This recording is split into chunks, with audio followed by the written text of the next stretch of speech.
From the moment हमें ये बात पता चली थी कि हम अपने आसपास के पेड़ पौधों और जानवरों से थोड़े से ज़्यादा स्मार्ट हैं, हमने ये सोचना शुरू कर दिया था कि ऐसा क्यों।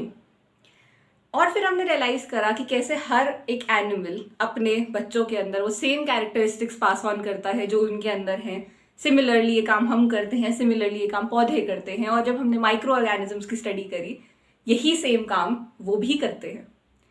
तो क्वेश्चन जो आया वो ये था कि एग्जैक्टली हमारे अंदर ऐसा क्या है जो पास ऑन होता है फ्रॉम अक्रॉस जनरेशंस। इसका आंसर हमें कहीं ना कहीं मिला जब हमने जेनेटिक्स की स्टडी स्टार्ट करी। फ्राइडी works of sir Gregor Mendel और अदर पीपल जिन्होंने फ्रूट फ्लाइज पर काम करा, पी प्लांट्स पर काम करा और बहुत सारे डिफरेंट वेराइटी ऑफ थिंग्स पर काम करा to get those basic laws of genetics and understand कि हमारे अंदर कुछ ना कुछ ऐसा जेनेटिक मटीरियल है जिसको हम पास ऑन कर सकते हैं। Through a series of experiments ये वाली बात हमें पता चली कि ये जेनेटिक मटीरियल जो है वो न्यूक्लिक एसिड्स हैं। In case of human beings deoxyribonucleic acids और डीएनए। डीएनए का स्ट्रक्चर, इसके बाद एक मेजर फाइंडिंग बनी कि डीएनए का स्ट्रक्चर क्या है और क्या उसमें ऐसा स्पेशल है जिसकी वजह से हम वो सारे फंक्शंस परफॉर्म कर सकते हैं, हम खुद को इवॉल्व कर सकते हैं और हम ये सारी चीज़ें आगे पास ऑन भी कर सकते हैं। और जैसा कि हर एक फाइंडिंग या डिस्कवरी में होता है, बहुत सारे लोगों ने बहुत सारी डिफरेंट चीज़ें ट्राई करी, कुछ लोगों ने सेम ही चीज़ बहुत बार ट्राई करी।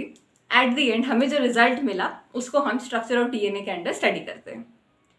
इसके लिए हमें 3 साइंटिस्ट के नाम इंपॉर्टेंटली पता होने चाहिए। पहला है पॉलिंग, जिसने कि ये बताया कि डीएनए का स्ट्रक्चर एक अल्फा हेलिकल स्ट्रक्चर है। अल्फा हेलिकल मतलब वो समवॉट इस फॉर्म में है।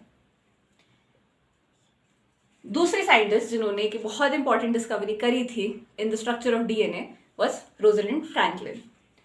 इन्होंने एक्सरे डिफ्रैक्शन स्टडी करके डीएनए का 3D स्ट्रक्चर दिया था और इस 3D स्ट्रक्चर के थ्रू हमें पता चला था कि एक्चुअली डीएनए अल्फा हेलिकल है। और दूसरी चीज ये कि डीएनए का स्ट्रक्चर रिपीटिंग है, रिपीटिंग एंड सिमेट्रिकल। अब सिमेट्रिकल स्ट्रक्चर की प्रॉब्लम ये थी कि to perform its function, DNA का जो फंक्शन है to form various different types of proteins, उसके लिए उसको सिमेट्रिकल या रिपीटिंग नहीं होना चाहिए। तो क्वेश्चन ये था कि उसका बेसिक स्ट्रक्चर अगर genuinely according to this X ray diffraction study repeating है तो एग्जैक्टली डिफरेंट क्या है। वो डिफरेंस क्या है वो हमें बताया था वॉटसन एंड क्रिक ने। ना वॉटसन एंड क्रिक इन्होंने कोई एक्सपेरिमेंट नहीं परफॉर्म किया था, इन्होंने सिर्फ जो डेटा ऑलरेडी अवेलेबल था पुरानी सारी स्टडीज का उसको स्टडी किया था। उसके बाद उसके कंक्लूजन में फाइनली अपना वॉटसन एंड क्रिक मॉडल दिया था ऑफ डीएनए।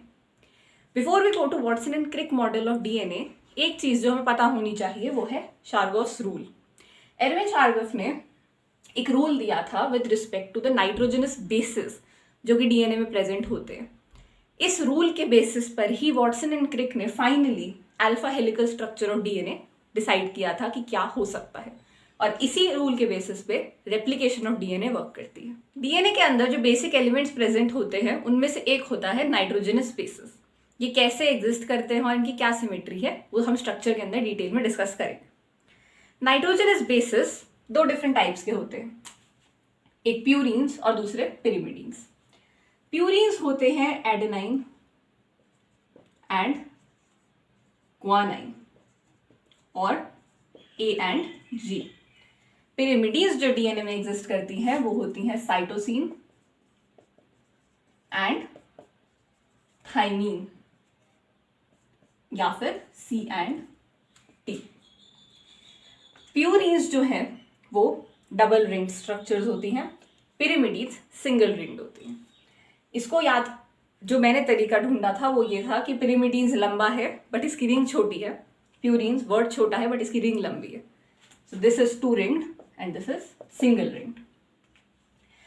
शार्गॉस रूल के अकॉर्डिंग जो हमारे प्यूरीन्स का यानी कि ए और जी का कंटेंट है डीएनए में वो पिरिमिडीन के कंटेंट के इक्वल होगा, which means A plus G is equals to C plus T.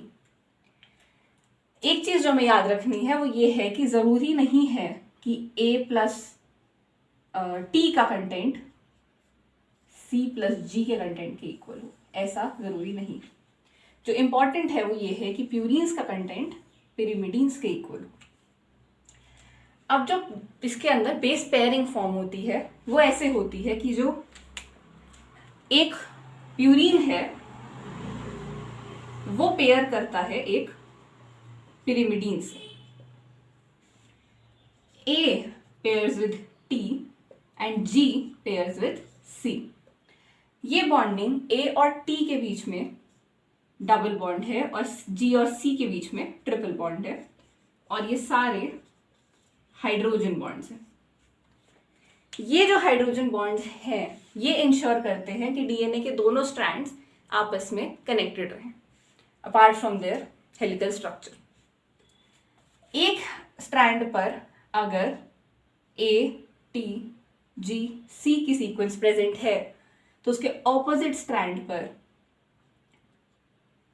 T, A, C, G की सीक्वेंस प्रेजेंट होगी नो मैटर व्हाट। ये शार्गोस रूल ने हमें बताया कि इनकी रेशो इक्वल है, जिसके हिसाब से वॉटसन एंड क्रिक ने ये कंक्लूजन निकाला कि ये आपस में इस तरीके से पेयर। इस इक्वेशन से हमें ये भी पता चला कि the ratio of A is to T और G is to C is equals to 1। इसके अकॉर्डिंग हमने बेस पेयरिंग को समझ लिया, तो अब इसके बाद रेप्लिकेशन ऑफ डीएनए बहुत ऑब्वियस हो जाता है। रेप्लिकेशन ऑफ डीएनए पे जाने से पहले एक बार स्ट्रक्चर ऑफ डीएनए को समझ लेते हैं। डीएनए के स्ट्रक्चर में तीन बेसिक एलिमेंट्स हैं जो एग्जिस्ट करते हैं। पहला है एक शुगर, दूसरा एक फॉस्फेट ग्रुप, और लास्टली कुछ नाइट्रोजनस बेसिस। शुगर और फॉस्फेट ग्रुप आपस में अटैच्ड होते हैं और ये फॉर्म करते हैं हमारे डीएनए की बैकबोन। नाइट्रोजनस बेसिस इस शुगर फॉस्फेट बैकबोन से आउटवर्ड्स निकल रहे होते हैं एंड खुद को सामने वाले स्ट्रैंड से अटैच कर रहे होते हैं। In case of DNA and in case of RNA एक सिंगल स्ट्रैंड प्रेजेंट होता है जिससे नाइट्रोजनस बेसिस प्रोट्रूड आउट करते हैं। थिंग टू रिमेंबर इज कि आरएनए में हमारा जो शार्गोस रूल हमने पढ़ा था वो वर्क नहीं करेगा, क्योंकि इसके अंदर नाइट्रोजनस बेसिस की कोई पेयरिंग नहीं हो रही है एक सिंगल स्ट्रैंडेड डीएनए में या सिंगल स्ट्रैंडेड आरएनए में। तो इन जनरल ऐसे कुछ क्वेश्चंस आते हैं कि फॉर एग्जांपल उन्होंने बोला कि आपके पास एक जेनेटिक मटेरियल है जिसके अंदर एडेनाइन, गुआनाइन, यूरासिल और साइटोसाइन प्रेजेंट है, और से A और A इज टू G की और या फिर U इज टू C या ऐसी कोई भी रेशो उन्होंने दी है। हमें क्या याद रखना है कि जहाँ पर भी यूरासिल प्रेजेंट है वो RNA है और जहाँ पर भी थाइमीन प्रेजेंट है वो DNA है। और इसके बाद जो हमने शार्गोस रूल में रेशो पढ़ी थी, अगर वो फॉलो हो रही हैं तो ये डबल स्टैंडर्ड होगा, बट अगर वो फॉलो नहीं हो रही हैं तो ये दोनों सिंगल स्टैंडर्ड रहेंगे। दो चीज़ें हैं जो ध्यान रखनी है। पहली तो ये कि आरएनए में यूरासिल है, थाइमीन नहीं, और दूसरी ये कि शार्गोस रूल सिर्फ डबल स्टैंडर्ड डीएनए या डबल स्टैंडर्ड आरएनए में ही फॉलो होगा, सिंगल स्टैंडर्ड में नहीं। डीएनए और आरएनए के अंदर एक दूसरा मेजर डिफरेंस होता है the sugar that is used. जो भी हमने शुगर मेंशन करी थी, in case of DNA it is deoxyribose sugar और in case of RNA it is ribose sugar. ये शुगर स्ट्रक्चर है ऑफ राइबोज शुगर। इसके अंदर हमारे पास जो कार्बन्स हैं हम उन्हें नंबर कर सकते हैं 1, 2, 3, 4 एंड 5।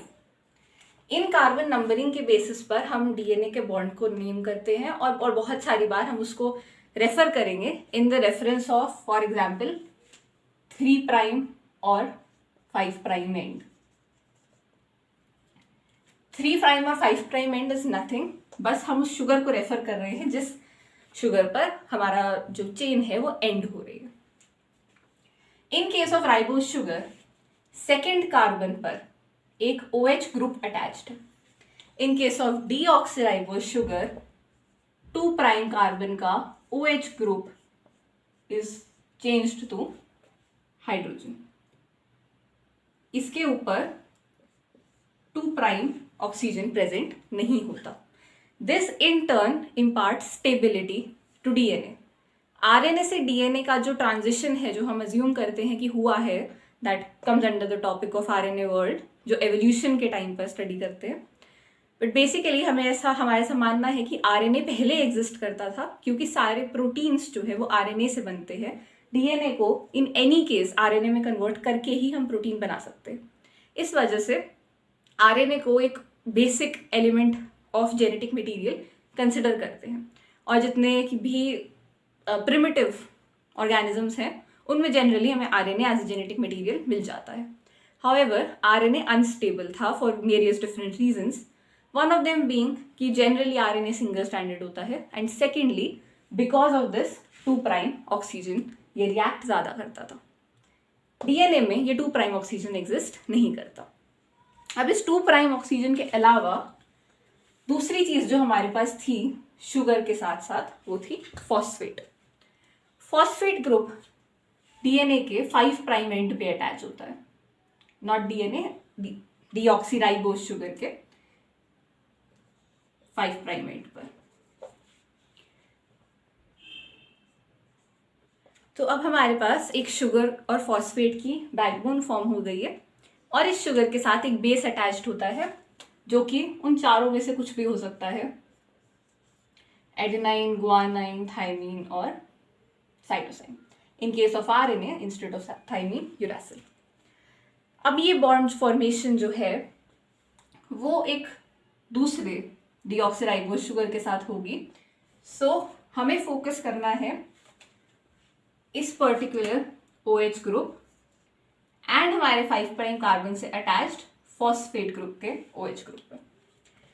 इन दोनों OH ग्रुप से H2O बाहर निकलता है और एक बॉन्ड फॉर्मेशन बनती है शुगर फॉस्फेट बैकबोन्स के बीच में। इस बॉन्ड को हम बोलते हैं फॉस्फो डायस्टर बॉन्ड। ये फॉस्फो डायस्टर बॉन्ड डीएनए और आरएनए दोनों में एग्जिस्ट करता है with the loss of water 3 prime और 5 प्राइम शुगर के बीच में। हमारे जो नाइट्रोजनस बेसेस हैं वो अटैच्ड होते हैं। ये हमारा बीच में फॉस्फेट ग्रुप है और ये दोनों शुगर्स हैं। अब ये जो चेन है ये एलोंगेट कर सकती है इन आइदर डायरेक्शन।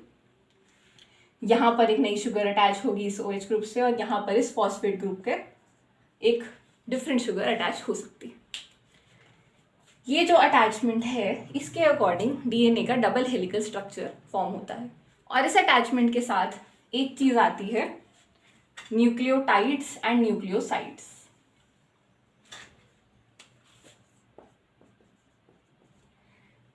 डीएनए में 3 चीजें थी, उसमें से शुगर हमारी जब बेस से अटैच होती है तो वो उसके साथ मिलके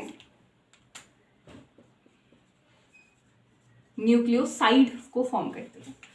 इस न्यूक्लियोसाइड के साथ जब एक फॉस्फेट ग्रुप आ जाता है तो वो बनाता है न्यूक्लियोटाइड। सो डीऑक्सीराइबो न्यूक्लिक एसिड के अंदर deoxyribo sugar and nucleic acids is with respect to the nitrogenous bases that are present here. As नाम में आता है DNA is acidic and it is negatively charged. DNA के स्ट्रक्चर में we knew कि helical structure है, but helical structure में for DNA it is a double helix. अगर एक स्ट्रैंड ऐसे है तो दूसरा वाला उसके अराउंड रैप्ड रहेगा, forming a double helical structure. ये जो डबल हेलिकल स्ट्रक्चर है इसकी जो बैकबोन है, मतलब कि ये जो 2 स्ट्रैंड्स हैं वो फॉर्म करते हैं sugar and phosphate. In sugar और फॉस्फेट्स के साथ इनवर्ड डायरेक्टेड होते हैं हमारे जो नाइट्रोजनस बेसिस थे वो। अब हमारी जो शुगर फॉस्फेट की बैकबोन है, as I said in the structure, हमारे 3 प्राइम और 5 प्राइम कार्बन्स आर इम्पॉर्टेंट। अगर एक स्ट्रैंड 3 प्राइम से 5 प्राइम की डायरेक्शन में रन कर रहा है, मतलब कि वो स्टार्ट हो रहा है 3 प्राइम OH वाले कार्बन से और एंड होता है 5 प्राइम फॉस्फेट ग्रुप पे, तो दूसरा स्ट्रैंड इसके just opposite 5 prime to 3 prime position में रन करता है। इस कैरेक्टरिस्टिक को हम बोलते हैं anti parallel nature of DNA। दूसरी चीज, जो बेसिस हमारे अटैच है, ये बेसिस कंबाइंड होते हैं through hydrogen bonds. This characteristic is known as complementarity of DNA।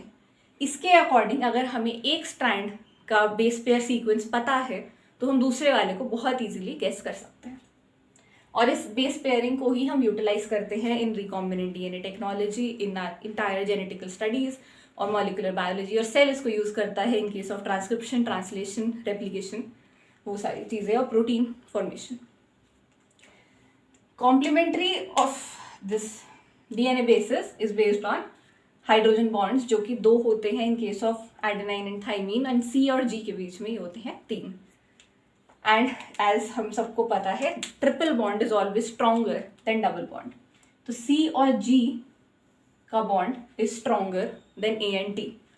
ये C और G का बॉन्ड जो है वो डिटरमाइन करता है मेल्टिंग पॉइंट ऑफ DNA। जितने C या फिर G, मतलब वो ऑब्वियसली इक्वल रहेंगे, वो जितने ज़्यादा होते हैं उतना मेल्टिंग पॉइंट ऑफ DNA ज़्यादा होता है, क्योंकि उसकी स्ट्रेंथ ज़्यादा होगी, क्योंकि इसमें जो बॉन्ड स्ट्रेंथ है वो ज़्यादा है, क्योंकि वो ट्रिपल बॉन्ड है। एक DNA के टर्न का जो साइज है वो हमें पता चला था। This was also one of the चीज़ें जो हमें फ्रैंकलिन ने बताई थी, कि हर DNA टर्न इज 33.2 एंगस्ट्रॉम, और हर टर्न में अराउंड 10 बेस पेयर्स प्रेजेंट होते हैं। दो बेस पेयर्स के बीच का गैप इज 3.32। ये अप्रॉक्सीमेटली 10.4 होते हैं, but we take them as 10 in each turn. अब जैसे कि हमें वो डिफरेंस जो है वो नोटिस हो रहा होगा, ये वाला गैप और ये वाले गैप में, this is known as the minor groove and this is the major groove. इन दोनों के साइज डिफरेंसेस भी होते हैं, वो टाइप्स ऑफ DNA के अकॉर्डिंग डिफरेंट होते हैं, बट हमें वो याद करने की जरूरत नहीं है। This is a basic structure of DNA। अब DNA के स्ट्रक्चर के अंदर हमारे पास हर पोजीशन पे 4 पॉसिबिलिटीज हैं, बिकॉज हमारे पास बेस पेयर्स 4 हैं। तो लेट्स से हमारे पास एक 100 बेस पेयर की सीक्वेंस है, तो एट एवरी पॉइंट हमारे पास 4⁻100 पॉसिबिलिटीज बनेंगी। मतलब अगर हमें किसी भी DNA के अंदर बेस पेयर सीक्वेंस के बेसिस पे एक पर्टिकुलर पोजीशन पे कैलकुलेट करना हो कि क्या पॉसिबिलिटी है सीक्वेंस की, तो वी यूज 4⁻n का फॉर्मूला। DNA की कुछ पर्टिकुलर ऐसी केमिकल प्रॉपर्टीज भी होती हैं जिनको हम यूटिलाइज करते हैं। वन ऑफ देम बीइंग कि DNA इज नेगेटिवली चार्ज। इसके अकॉर्डिंग हम DNA के रैपिंग इन द सेल को स्टडी कर सकते हैं, जो कि हिस्टोन प्रोटीन्स पे डिपेंड करती है, जो पॉजिटिवली चार्ज होते हैं। That is a topic for another day. DNA negatively charge होता है, ये UV लाइट को एब्जॉर्ब कर सकता है। ये जो इसकी प्रॉपर्टी है, इसको भी हम DNA और जेनेटिक स्टडी में यूज करते हैं। It can intercalate with ethidium bromide और ETBr। इंटरकैलेशन का मतलब है कि ETBr जाके इसके स्ट्रक्चर में से कहीं फिट हो जाता है।